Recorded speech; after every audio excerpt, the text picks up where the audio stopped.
On November 2nd, 2020, I noticed that there was only one ballot in the bin for delivery to USPS.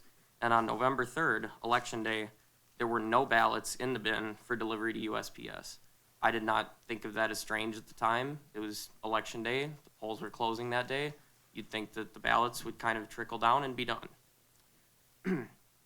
So you guys can imagine my surprise that when on the next day, November 4th, a senior USPS employee, whose name I do know, had asked me if I'd forgotten any ballots the night before, election night.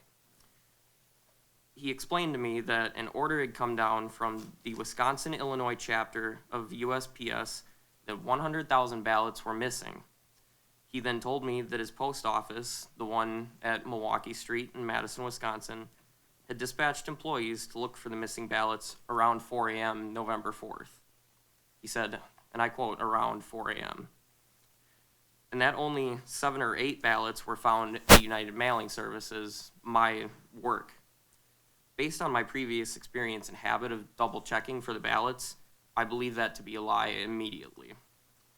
The following day, November 5th, 2020, I had a conversation with a different USPS employee, whose name I also know, in which she admitted that USPS employees were ordered to backdate ballots that were received too late to be lawfully counted.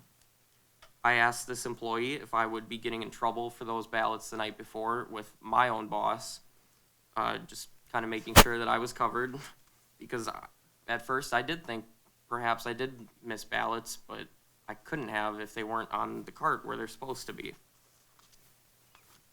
The employee said, no, I wouldn't, as long as they were postmarked for the 3rd. And then she hesitated for a moment and said that's why they had us do that, referring to USPS employees